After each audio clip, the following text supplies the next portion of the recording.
What did Lex Luthor say when the waiter brought him the wrong type of eggs?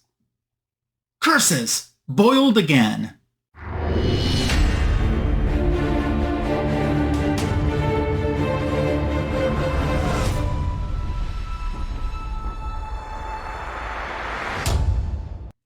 Welcome to Comic Book Editions Volume 246. It's an all-Superman haul, Part 2. Last week I shared with you some recent Superman comic books that I've added into my collection, and I have more to share today. Superman Legacy has been released, the wait is over, generally well received by fans and critics, and it's a worldwide hit. I saw the movie last Thursday and loved it, so I'm excited to get to talk a little bit about the movie and share some more of these comic books with you in today's video as I welcome you. And a great place to get started is really where Superman kind of got started, I think. Action Comics #1 Facsimile, the 2025 version. So this was released this past April when DC Comics was celebrating the publication anniversary of this. Originally, this was going to be a pass for me. And the reason why is because I have Action Comics #1 reprinted in a couple different forms.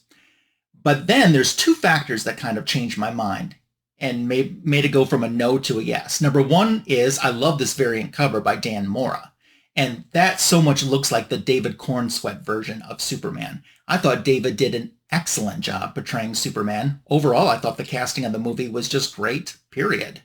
I didn't watch and usually don't watch trailers or a lot of interviews ahead of time before I see the movie. But now that I have seen the film, I've been going back and watching the trailers and watching interviews with him. Overall, I'm very impressed with him. Wasn't familiar with him before this role, but I am very impressed with him and thought he turned in a great performance. Very happy with the movie. Another reason, because I said there were two reasons why I wanted to get this comic book, it reminds me of the 2024 SDCC exclusive facsimile of Detective Comics #27, the first appearance of Batman. John's Comics with Friends picked that up for me at SDCC last year, and I showed it in Comic Book Editions Volume 216. So I thought having this was kind of a nice companion piece. We'll stay modern with Superman Volume 6, Issue 18 from 2024. So last week when I was doing Part 1 of my Superman haul, I showed you Superman Issue 16 from this volume, and it had the Garcia-Lopez style guide variant cover because I was collecting all of those variants. I'm also collecting these Nicola Scott Through the Decades variants too, which I think are pretty awesome. So issue 16, not only, I bought it for the cover, but I ended up getting a really good story that I liked in the Absolute Power tie-in. This issue, I should say, issue 17, I got by accident. And I explained how I got that by accident in my Comic Book Editions Volume 229 video. So now we're up to 18. So I have 16, 17, and 18. This story is called I Hate Magic, and it continues with Zatanna and a non-powered Superman on their quest. Joshua Williamson is the writer. King's Comics in Australia did an original cover for this on a different issue years ago. And they had a Superman, Batman, and Wonder Woman, like Through the Decades variant exclusive. And I bought the Wonder Woman one instantly. And trust me, shipping from Australia to the USA is not cheap, to say the least. And I always wanted to get the Batman and the Superman one, and for whatever reason I held off. I would constantly go back and look at it and say, oh, I like it so much, I really should get it. I'm glad now that I didn't get them, since they ended up releasing them worldwide, be it on a different comic book, but I am collecting and completing the Nicola Scott variants for these Through the Decades, showing some of the different costumes that the characters wore. I thought that they are awesome. And another one in there, I need to get this one into a bag and a board, but it's Action Comics Volume 6, Issue 1069. So here's the Supergirl version of that. It's a Gail Simone written comic book. Of course, the Nicola Scott variant. Again, Superman is unwilling participant in a gladiator-style competition in this story, but they're going to destroy cities if he doesn't participate, so he's kind of caught. Supergirl's had so many different outfits throughout the years. Many of my favorites are depicted on there. Do you have a favorite Supergirl outfit? I would love to know that. Make sure to leave me a comment below. Some of her early Bronze Age outfits, like the one that has like the go-go boots, like the, almost to the hips high go-go boots. I like that costume. And her classic costume, which I see that they have brought back in the new run of Supergirl, which I'm reading digitally, with the V-neck pirate shirt and the short shorts and kind of the little pixie fairy shoes. So that's that's just classic for me too. So I was happy to finally complete all of these Nicola Scott variants, and I hope that maybe DC would do some more with her or in this theme in the future. I would love to get her autograph. I think she lives in Australia. I don't think she does a lot of US appearances, but man, that's an autograph I really would enjoy having in my collection sometime, and would be happy if that ever works out to become a possibility.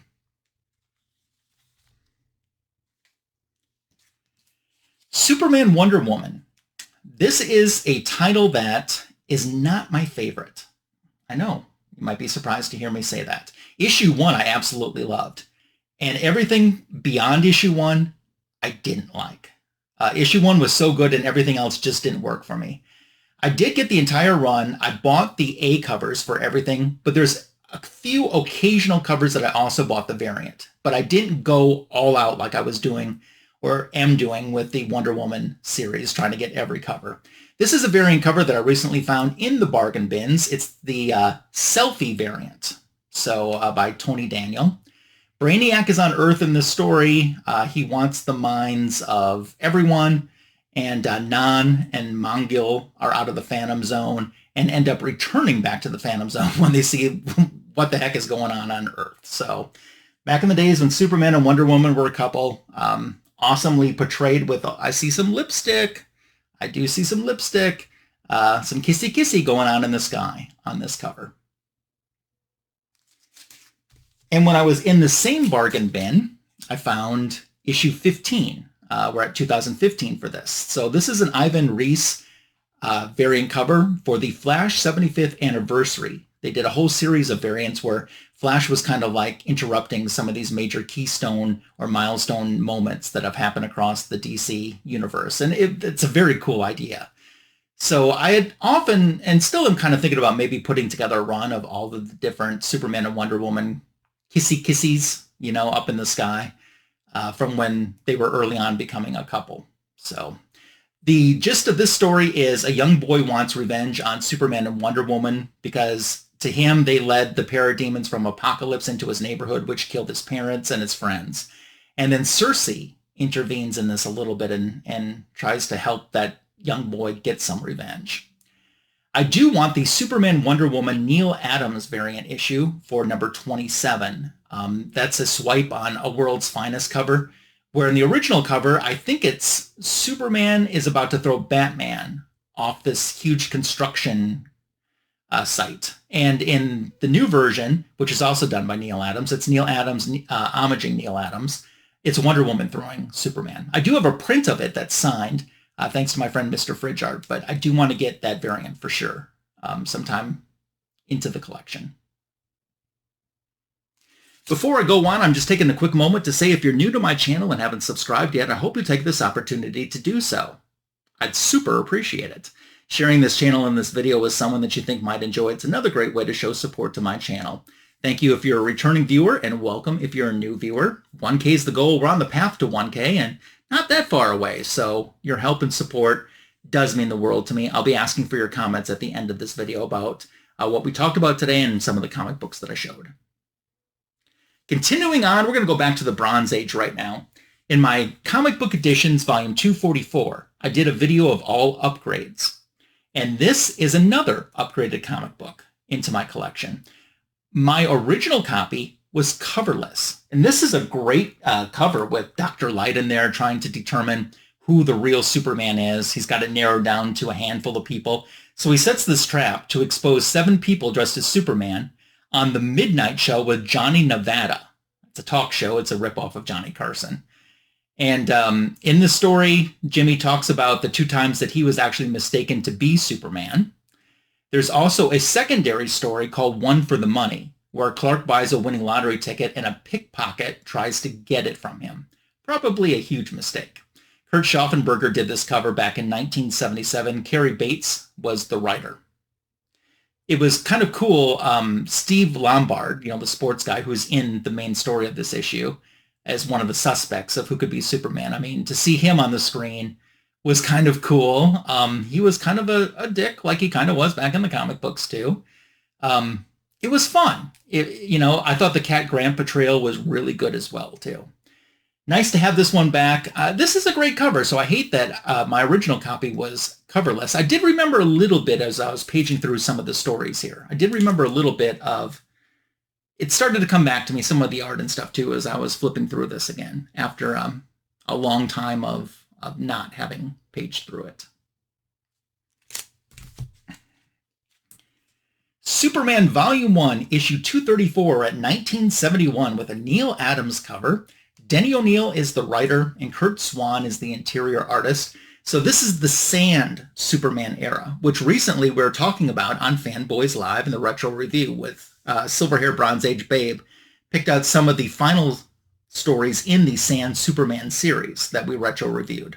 Of course, this past week we had Joel the Geek as our special guest, and we talked about more Superman, including some Superman Man of Steel, issue 1, and then 2 DC Comics Presents issues where Superman teamed up with Hawkgirl in one and then teamed up with Metamorpho in another, because those 2 characters were featured in the Superman movie. And I thought it was awesome that Metamorpho was really put to really good use and got, and actually all the characters, for the most part, got a lot more screen time than I was expecting them to get. But if you missed those episodes of Fanboys Live, they're archived here on my YouTube channel, so go back and do that. Fanboys Live in the Retro Review is the greatest DC comic show on YouTube, Sunday nights at 8:15 p.m. Eastern, 7:15 p.m. Central. We'd love for you to join us on a live show if the timing works out for you to join us. That would be cool. Superman tries to stop a volcano in this issue, and his powers start failing.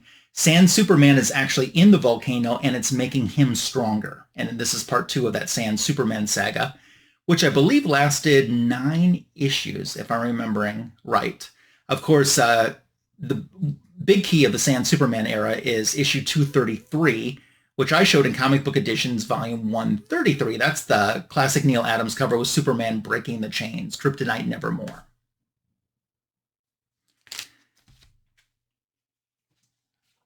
Got to grab me a bag and a board for this one as well. Obviously, I'm not as prepared today as I thought I was when I sat down to film this.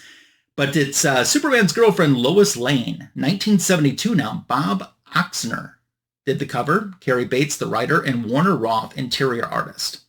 So issue 120, which I showed last week in our Superman Haul Part 1, Lois was in South America, not back in the USA. Now she is back, and some elderly folks have gone missing. And all the ones who've gone missing are associated with an elderly community called Paradise Haven. So Lois goes undercover as a prospective Paradise Haven resident, a potential prospective resident, to see what exactly is going on. There's the Rose and Thorn story in this issue. So disappointing. It was only 3 pages long. That was it, 3 pages. Rose is like Rose and Thorn when she's Thorn, she's trying to take down the group, the 100, and she's like, I think I'm going to need help from Lois Lane to do this, and I'm going to need to contact her. And that's like it for the 3 pages, and that is it for Rose and Thorn in this issue. Completely disappointing, because I really enjoy the Rose and Thorn stories. And then we'd get a Lois Lane reprint. Issue 35 from 1962 is reprinted in here, a story called The Amazing Brain Machine. How about another bondage cover? Because last week I did show a bondage cover with the Lois Lane issue I showed. Here is issue 122. Once again, we got Bob Oxner doing the cover. John Rosenberger is the interior artist. Thorn is able to contact Lois and issues a public challenge to fill in 77 remaining coffins for the group, the 100. Vince Adams schemes to turn the tables on Lois, Thorn, and Superman in this story. Might I add one more time how fantastic this cover is. This is out of all of the Lois Lane covers that I didn't have, and I'm really trying to collect the series backwards. This was one of the covers that I desperately wanted, and am happy to have finally been able to put into my collection. So that takes us up to 9 comic books that I've showed you so far in the Superman Haul Part 2. Is that right? 9? 8? No, that's 8. Here's number 9. which is Superman's Girlfriend Lois Lane, issue 81, 1968. Super dickery to the max going on in this cover. A prime example of super dickery. If you don't know what that is, it's when Superman acts like a dick. Neal Adams, the cover artist, Leo Dorfman is the writer, and Kurt Schaffenberger does the interior art. I'm not going to talk a whole lot about this story because a few months back, Silver-Hair Bronze Age Babe and myself did discuss this as a retro review on Fanboys Live in the Retro Review. Essentially, Lois has gotten tired of Superman's crap. She becomes a nurse, takes a new identity down in Florida, meets an astronaut that she falls in love with. So, like I said, watch the Fanboys Live rewind to get the full gist of the story, but it's a great story. I was at this swap meet and customer appreciation event at a comic book store that I'd never been to on the 5th of July, so just pretty recently. And I got there and I was looking through the swap meet, which was outside, and it was hot. I mean hot. And the first vendor I went to had this book. He actually had 2 copies of it. He also had a Superman's Girlfriend Lois Lane issue 114. And I was interested in both, but I just got there. I wanted to look around, see what other offerings there were. Plus, inside the store, I didn't want to be holding on to these comic books while I'm inside the actual store. So I'm like, okay, I'll circle back around. I mean, who's going to buy Lois Lane issue 114? I come back around when I'm finally done to go pick it up, and it had sold. I guess I didn't know the audience.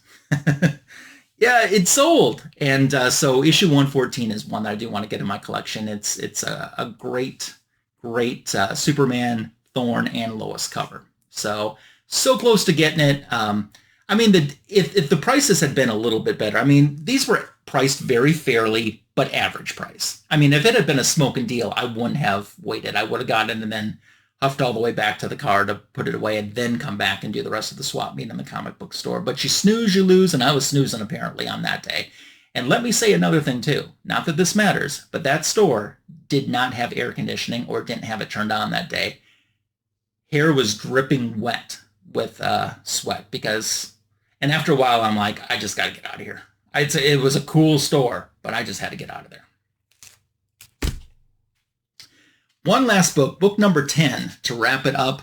This is my most recent addition into my comic book collection, Superman-wise.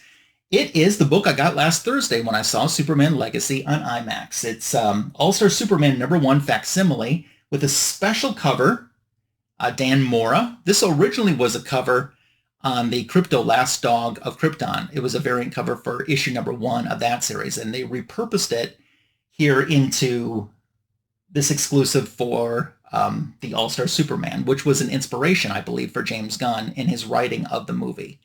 Love the movie so much. What didn't I like about the movie? It's very nitpicky. You know where we see Clark walking into the Daily Planet? He's got this huge bushel of hair, and I'm like, ooh, he just needs a haircut. And I've heard some other people say that too. That was just in that one scene. Even when he's inside, you could tell it was filmed on a different day because his hair wasn't as bushy or as wild. So that was a complaint. I mean, if that's a complaint, that's pretty mild.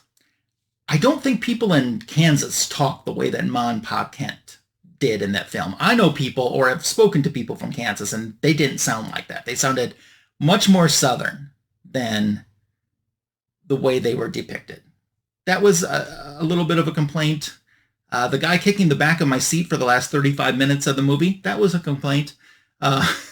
See, it's all little small nitpicky stuff. Overall, I just love the movie. I'm going to buy the movie. I'm going to watch this movie over and over and just enjoy it. I would love to know your thoughts on the new Superman movie and your thoughts on all of the comic books that I shared in the Superman Haul Part 2 for Comic Book Editions, Volume 246. So leave me a comment below answering my request for your thoughts. Do you have any of these books in your collection? Let's dialogue about all of this and more in the comments section. Your comments are welcomed, encouraged, and appreciated. There is another Superman-themed back issue of the week currently on my YouTube channel that just dropped yesterday morning.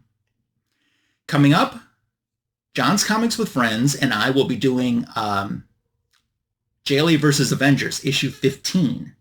That will be coming up next Wednesday night, 9 p.m. Eastern, 8 p.m. Central on my YouTube channel. So keep an eye out for that.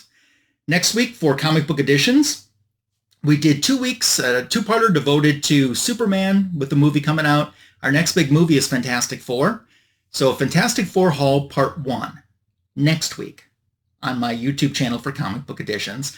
I'll see you for Fanboys Live and the Retro Review this upcoming week. Also, by the way, last week on my Instagram, which is at The Magic Lasso, I did 7 Superman covers, and I picked different series that he had starred in or headlined. If you want to check out some of the books I posted, that would be cool. I picked some of my favorite covers out too, and you can see that anytime, 24/7 on my Instagram. Thank you again for making it to the end of this Comic Book Editions video. Have a happy, healthy, safe, and super week. See you again soon. Until then, take care.